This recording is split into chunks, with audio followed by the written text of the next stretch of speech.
Hey, happy Sunday. How's everybody doing today? I wanted to put a quick video together to talk about smudging for those who were a little confused by it when I posted my blog the other day.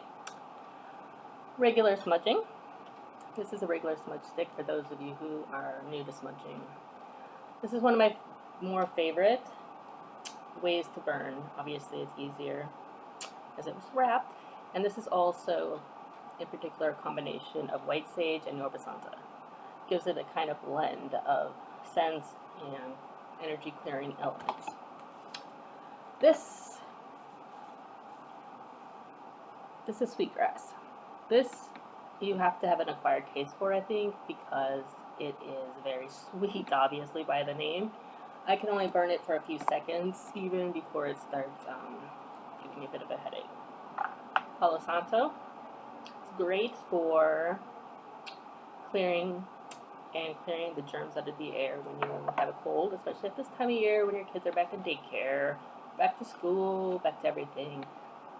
Sharing of germs, I burn this all the time. Okay, so when you're going to burn your resins, that's the one most people haven't done before. You're going to want to have a heat-proof something to put your burning mechanism on. You're going to want something metal, most likely, as it won't catch fire and it's going to hold everything better. Now, because resins are very smoky and they come in pieces, they're basically tree sap that we have to grind up and burn.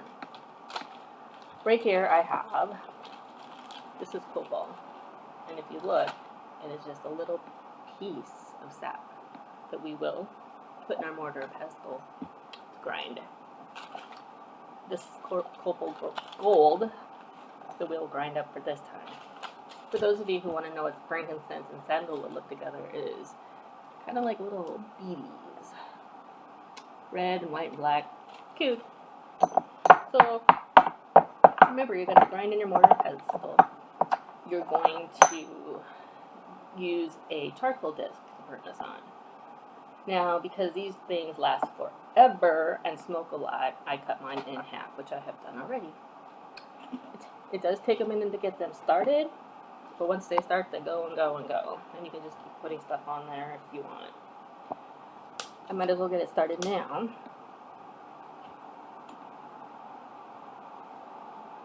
Don't forget, when you're working with resins, that you need a well-ventilated area.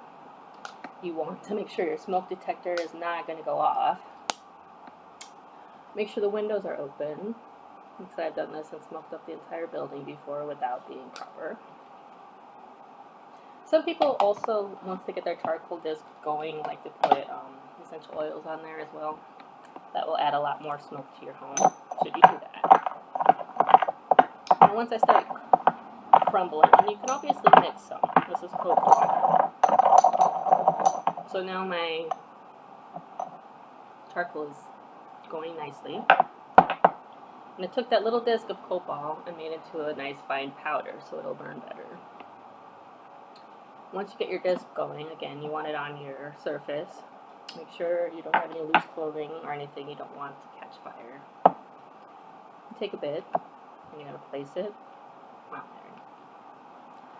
You can see the smoke already, and this has just barely started to ignite. And you're going to get the scent and everything from this way of doing it. Now, once it starts smoking and putting out that fragrance, that's when you're going to either combine to make different energy clearing or scents, however you prefer to look at it. Since this one is just going and I have a lot of burn time left to it, I'm going to just add some more. This time I'm going to add the frankincense and sandalwood. I have a whole. Now this is obviously just going to clean and clear the energies in your whole room, especially with all the smoking going on. But it's also great for when you're going to cleanse your stones. So I have a whole box of stones over here that need cleansing. So you see I added more. You see more smoke coming up and around, and it does smell good, let me tell you. It's going to smell good when I'm done. But when I'm going to cleanse my stones, I'm going to take a stone, and you just move it through the smoke to clear the energies of the stone. Remember, once you've been working with stones in manifestation or anything else, you want to clear it afterwards. Clear out the energies once you're done working with it for that reason. Don't just throw it in a box and forget about it and come back to it and think it's going to be clear. It won't be. So I have a whole box of these here that I need to do because I use them. And then I throw them in a box. And then when I need them again, I go through the ritual of cleansing.